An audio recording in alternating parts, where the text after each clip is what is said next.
PM ने लक्ष्य बता दिया है। मिशन 400 पर नजर है।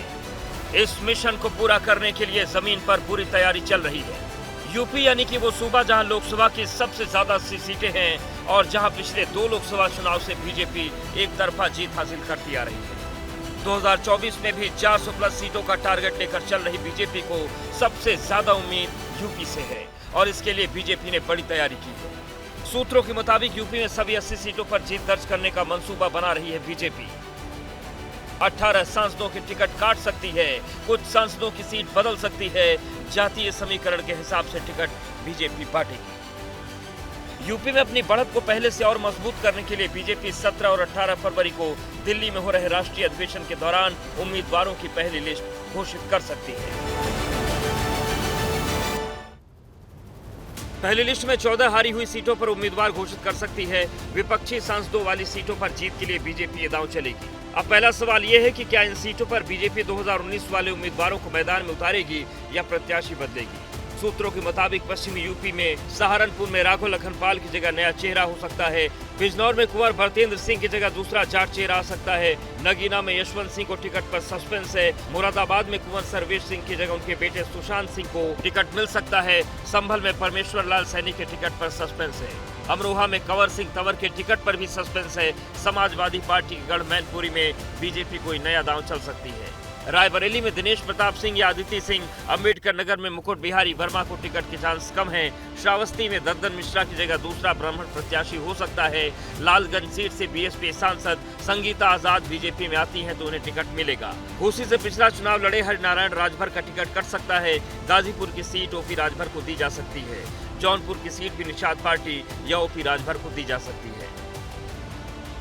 यानी विपक्ष की सीटों पर जीत दर्ज करने के लिए बीजेपी इस बार नए चेहरों को मौका देगी। ये बात करीब करीब तय है। ये मोदी का चूंकि तीसरा कार्यकाल होने जा रहा है तो ये पूरी टीम जो बनेगी मतलब लोकसभा उम्मीदवारों की वो मोदी के मन के मुताबिक होगी। पहले 2 बार में वो जिन लोगों को मजबूरी में या किसी और वजह से टिकट देना पड़ा उनको या बहुत से लोगों को नहीं दे पाए चाहते हुए, वो सब बदलाव आपको दिखेगा।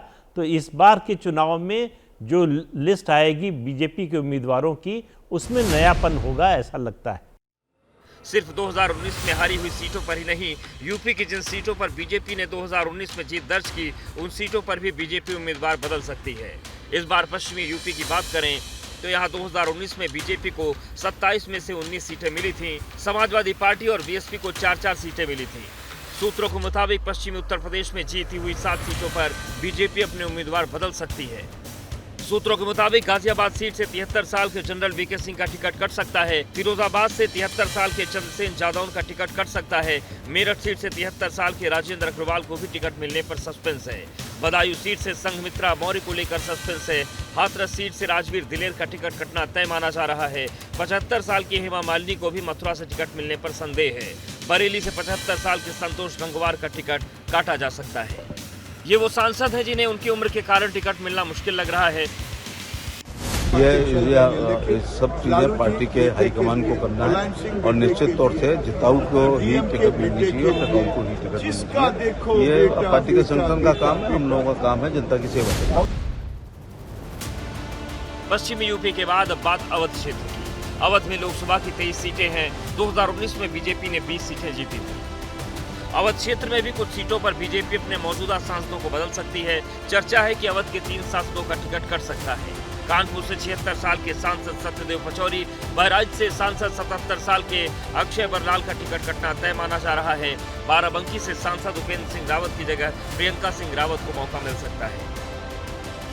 सर्वे भी बीजेपी कराती रहती है और कई सर्वों में निकला है कि कई ऐसे कैंडिडेट हैं, कई ऐसे सांसद हैं जिनके व्यक्तिगत परफॉर्मेंस नहीं अच्छा रहा, यानी कि जो जिस क्षेत्र से जीत के आए हैं वहां उनको लोग पसंद नहीं कर रहे हैं। तो इसमें तय है कि बड़ी संख्या में जो सांसद रहे हैं उनका टिकट कटेगा। जो 6 प्रमुख सीटें हैं जिसमें अयोध्या, कानपुर और अन्य सीटें भी हैं, वहां पे बीजेपी के बड़े दिग्गज मैदान में उतारे जाएंगे। अब बात करते हैं पूर्वांचल की, जहां लोकसभा की 26 सीटें हैं।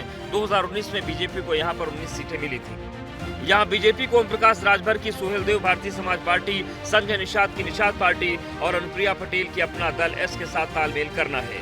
सूत्रों के मुताबिक पूर्वांचल में बीजेपी अपने 4 सांसदों का टिकट काट सकती है।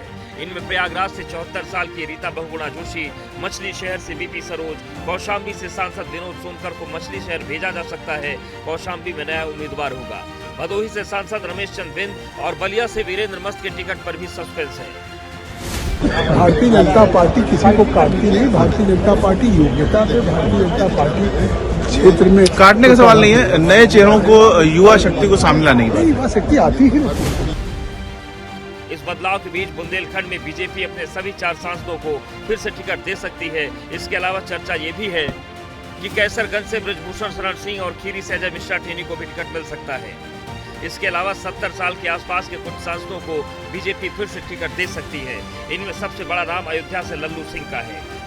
70 की उम्र पार कर चुके कई ऐसे सांसदों के टिकट कटेंगे जो 2014 और 2019 दोनों चुनाव में जीत हासिल कर चुके हैं।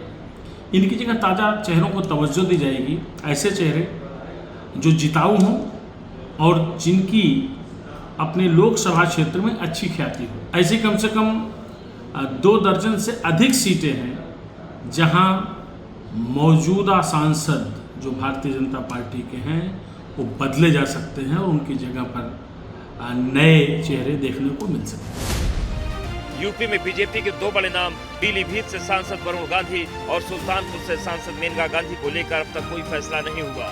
सूत्रों के मुताबिक इन्हें टिकट दिया भी जा सकता है और काटा भी जा सकता है।